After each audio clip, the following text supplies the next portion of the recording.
All right, joining us today, he's more than just an ECW original. He's a full-blooded Italian. Please welcome Little Guido. How's it going? Thanks for joining us. No problem. Little Guido, you have Nunzio, you have Damian Stone, you got a whole host of names. All you go in with one. TNA, all in one. You go with TNA, we did the thing with Tony Broadway, India, TNA India. So there you go. Many name changes. That's right. So what's going on? Thank you for having me. Yeah, definitely. And, for all the fans listening out there, you're going to be appearing at Legends of the Ring on June 10th in Monroe, New Jersey at the Crown Plaza Hotel. Captain's Corner is going to be bringing you in. You're also going to be at WrestlePro that night. It's going to be a crazy day for you. Happening over down in Keyport, New Jersey. For everybody listening, WrestleProOnline.com. What do you have to say for the fans coming out there to meet you at both the shows?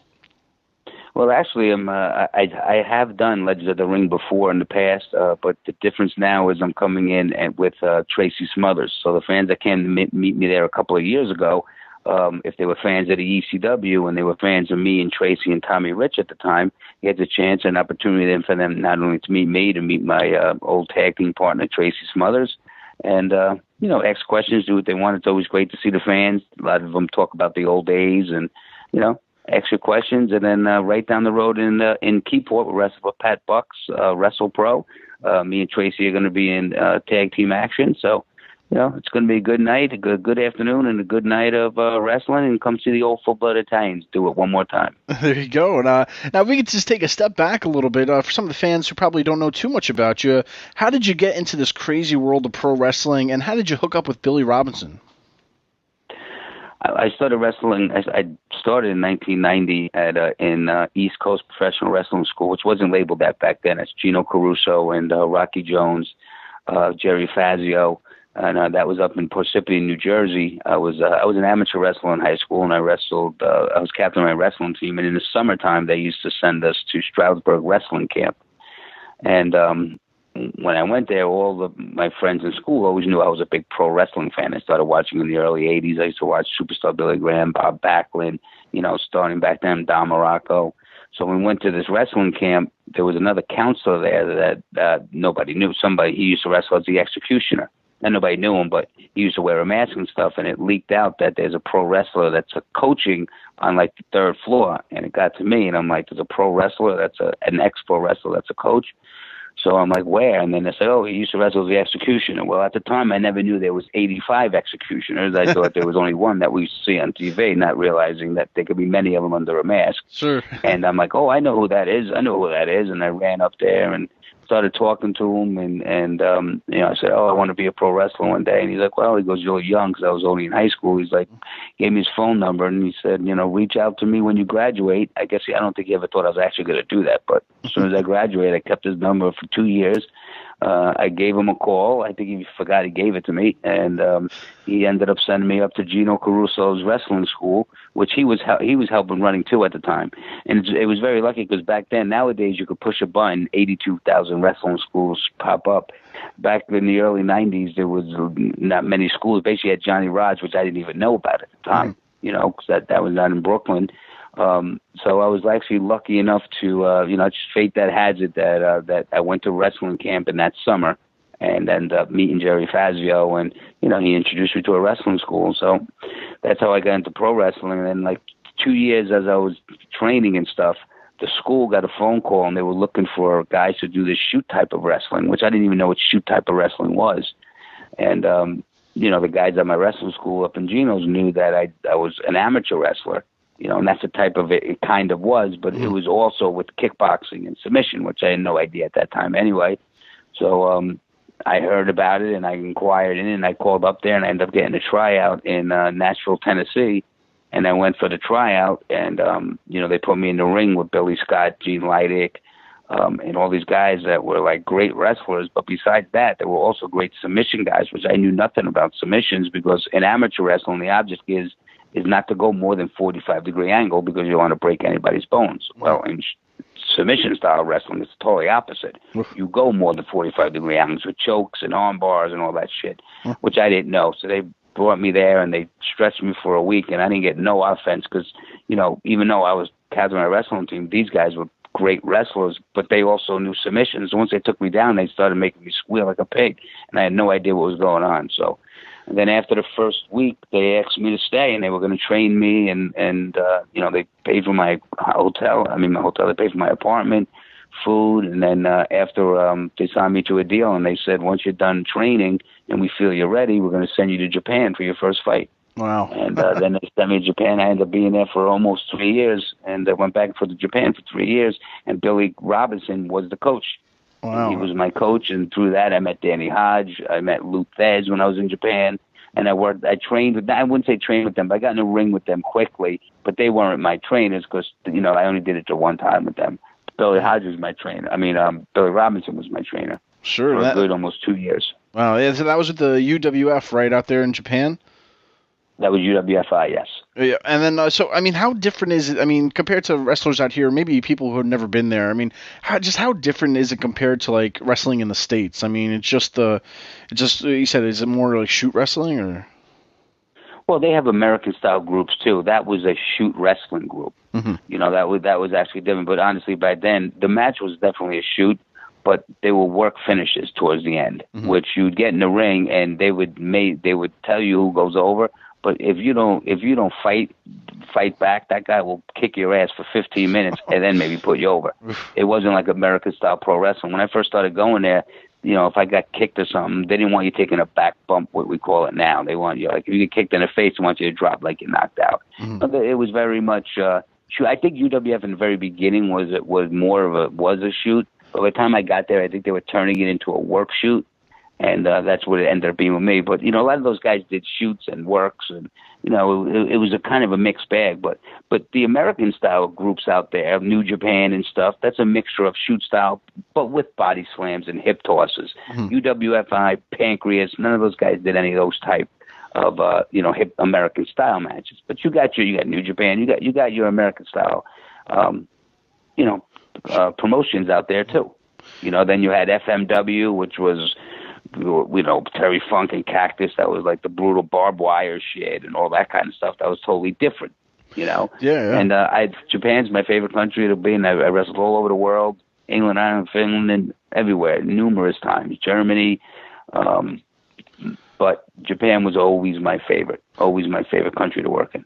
Now, early on in your career, you just got thrown right into that kind of style of wrestling. Is that good or bad? In your opinion, to where, I don't know, do guys, do that kind of wrestling right off in their career? Was it just because you had that amateur style background? Well, I think it's because of that amateur style background. A lot of guys that don't even know nothing about amateur wrestling. You don't got to know nothing about amateur wrestling, and you can be a great pro wrestler. Mm-hmm. Because it ain't like baseball, hockey, football. In order to go to the pros, you need to do it from a young age and know how to do it. Well, pro wrestling is a totally different thing. Amateur wrestling and pro wrestling is totally different. So it wasn't like a lot of the schools don't even teach amateur wrestling. You don't even got to know amateur wrestling. It was just, timing is everything. And it was my situation at the time. And I was going to that wrestling school, and they had UWFI, and UWFI was calling wrestling schools. So they called my school, and Gino Caruso told me about it. And I was like, oh, can you mind if I reach out to them? And I reached out to these guys, and they flew me out there, and they saw me wrestle, and I guess they liked me. Otherwise, they would have never kept me or asked me to stay. There was 15 of us, and they only kept me. Wow! Out of all the other guys that were up there to train with them. Sure, yeah. Now, if you fast forward a little bit too, how did you wind up in ECW? Was there any story to that, to where how you got into there? Well, yeah, big story. Before, when I first started wrestling with out of the wrestling school with Gino Caruso, the Savoldis used to run locally in the area. So one time they were doing a show in Parsippany Smith Field, and it was one of my first matches ever, and Gino Caruso was on the show, so Gino and Kodiak Bear, and they said, hey, why don't you come to the show? We'll introduce you to Mario Savoldi, maybe you could work. They did all the local shows. They used to do the IWCCW. So I went up there that night, and somebody didn't show up, and they needed me to work, so I ended up working on the show with Eric Fox. And they had me do a 15-minute Broadway, which I didn't even know what a Broadway was. The guy's like, you're doing a Broadway. I'm like, Gino, what's the guy talking about? I didn't even know what a Broadway was, which is a time limit draw. Mm-hmm. So I went and did that. And ever since then, the Savoldis started booking me on different shows. Well, at that time, guys like Taz, Tommy Dreamer, Flex Lavender, Ray Odyssey. Those were all the guys being used there. So they used me for about a year and a half, and I would always do, they were Dreamer and Taz and them were getting pushes and stuff. Chris Candido at the time, and I became friendly with them. And so I started working all the time there. So what happened was, right when they were, I got that call to go do the Japan thing after about a year and a half working for the Savolis. So I left and I went and did the Japan thing. When I came back, when they closed down, I guess why I was in Japan, what happened was Dreamer, Taz, they started this, they went with Paul Lee and they started doing this ECW thing. I was in Japan when it first started. So when I came home, I got booked for Carlos Colon to go to Puerto Rico, and I saw Pablo Marquez, who wrestled in ECW. Oh, and the Sandman too. I met the Sandman back in the early days. So Pablo Marquez is like, hey, he goes, oh, I wrestle with ECW and this. I'm like, oh yeah, I heard of that. I said, what's going on? He said, yeah, it's me. He goes, Tommy Dreamer's there, Sandman, Taz. I said, oh, listen, tell those guys I said hello. I know them for a long time from before I went. And I gave him my phone number, and then we did a tour in Puerto Rico, and then I went home, and then like 2 weeks later, Pablo Marquez called me up. He's like, oh man, I told Dreamer and them, you said hello. They want you to come down to Philly and meet Paulie. And I was like, oh, so obviously it wasn't for Pablo. Pablo's the one that actually gave my number. I wouldn't even thought of it if he didn't even ask me about it. And I'm like, all right. And actually, I didn't go down to Philly to meet him. I went. They were doing Lost Battalion Hall, and I drove down there, and I went there, and Dreamer and Taz said hello to those guys, and they went and introduced me to Paulie. And I remember the first time I go up to Paulie, I go, Paulie, hey, how you doing? My name's Damian Stone. He goes, I know who you are, which I guess just he knew me from the Independents. Everybody follows everything that's going on. I'm like, oh, I was surprised that he said that. This is like 1995 maybe, and 1996, somewhere around there. And he started, right away, he just started using me on the shows as Damian Stone. And for like a couple of months, he was always like, oh, you remind me of a Joe Pesci type of guy, you like a small little firecracker, don't take no shit from nobody. Hey, you remind me of like a little Joe Pesci. You have a big mouth, you want to fight all the big guys. And he kept saying that to me, saying that. He goes, you're like Little Guido, I want to call you Little Guido. And I'm like, oh, all right. And then one day I showed up in Lost Battalion Hall a couple months later. I was working for them already as Damian Stone, all off TV, a little bit of on TV, but not much. And then one day we're in Lost Battalion Hall, and he goes, I'm going to pair you with J.T. Smith as the full-blooded Italians. A lot of guys think, I've said this before in interviews, a lot of guys think I'm actually the original because after J.T. I've had numerous partners, but the first real full-blooded Italian is J.T. Smith, not me. He was the first guy that had the gimmick. And then Paulie put me with J.T., and then J.T. quit and moved to Virginia. And then he brought in Tommy Rich and Tracy Smothers and put us together. And then as time went on, those guys left. He brought in Big Sal and Tony Mamaluke. And then in the meantime, I had the one-man gang there for a little while. I had Mabel there. So anyway, now I'm getting off course. That's how I got into ECW. No, that was great. I mean, I was going to bring up, too, the FBI were definitely a cornerstone of ECW. Any ECW show you went to or saw, you wanted to see the full-blooded Italians. I mean, as soon as that music hit, we loved it. Everybody loved it. But was that maybe some, like, the first time you were a part of something that kind of took off? Or, it's lasted so many years. I mean, everybody knows who the FBI are. Oh, yeah.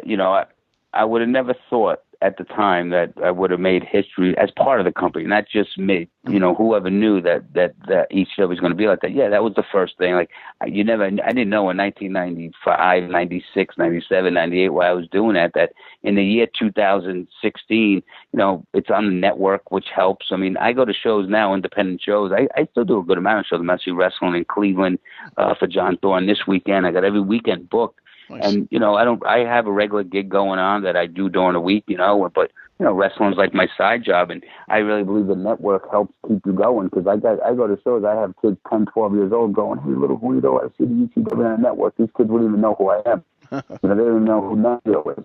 They're young guys. So, no, you never know that you're going to be part of history. But I feel like I was part of history. That was from the ECW from basically when it opened to it closed down to the very end. So I'm glad I was part of that. I mean, I can go on the network and watch all these different shows that I've been on. So so it's good. So it is the first thing I ever did, and it actually taught me how to work the cameras and work on TV and hit my times and got me prepared for later on for when I did go to WWE. Yeah, well, speaking of WWE, fast forward a little bit too now. just all in all, I guess when people go to the WWE, I mean, the one big thing is WrestleMania for everybody. You were able to work at WrestleMania 20 at Madison Square Garden. What was it like to be able to maybe almost come full circle? Because I remember reading that you were, going there as a kid to now actually being at WrestleMania 20 wrestling. Right. Well, I was at WrestleMania 1 with me, my father, and my brother. WrestleMania 1, I was in Madison Square Garden watching that. So whoever knew 20 years later, and I brought my mother and father there too that day, I would have been wrestling in WrestleMania 20 in Madison Square Garden. But I have wrestled for WWE before that Garden show. Before WrestleMania, I did wrestle in the Garden before many times, before the WrestleMania, because they used to do TVs there and house shows there and shit like that before WrestleMania 20. Yeah. So I wrestled there a few times before. That wasn't my Garden debut, but just because it was WrestleMania, it was a big deal, and it was something great because whoever knew 20 years later I'll be wrestling in Madison Square Garden in WrestleMania. So that was great. I mean, I wrestled on many WWE pay-per-views, but I hit 2 out of the big 4. I've done the Royal Rumble twice, and I've done WrestleMania. So. Definitely. Now, why did they drop Little Guido and go with Nunzio in WWE? Was there any special reason behind that? Or, I mean, because everybody knew you as Little Guido. Was it just one of those things they didn't want to use that name and make up their own name? Or? Yeah, they didn't. I guess so. Like, I didn't really ask questions, when they brought me in, they, Paulie was the writer there. Paul Heyman's the one that got my job there. He obviously knew me from ECW, and, I was friendly with him, and when the company closed down, I spoke to him. He's like, hey, he told me, he said, I'm going to get your job in the WWE. It took 2 years, but you know what? To me, he kept his word, and it came through. And then I lost contact with him for a while because I wasn't sure if it was going to happen or not. I was just doing my thing. Mm-hmm. And then when he called me up, I didn't ask too many questions. He said, we're going to bring you in. He goes, Vince wants to call you Nunzio and this. So, I didn't really question it. I was like, okay. Sure. I don't really know what happened. I don't know, maybe because at the time, too, there weren't too many small guys there. I don't know if Vince liked Little Guido, mm-hmm. So not that I was any bigger in size, but I really don't know. But when they told me that they were going to call me Nunzio, I didn't really question it. Sure, yeah. And just lastly, too, I mean, a lot of people might not know, too, is you reffed a little bit, too, in WWE, right? After the whole, I guess, their ECW, WWE's version of that? Or at what point did you just transition into doing some reffing?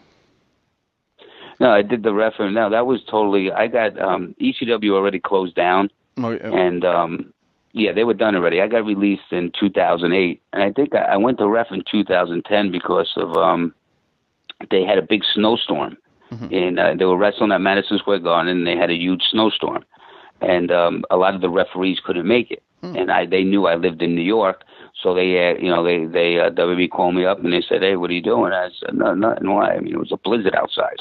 I'm like, they're like, hey, you think you can get to the Garden? Half the talent made it, none of the refs made it. We don't have anybody to referee, and I was like, yeah, sure, So I came down there. It took a few hours.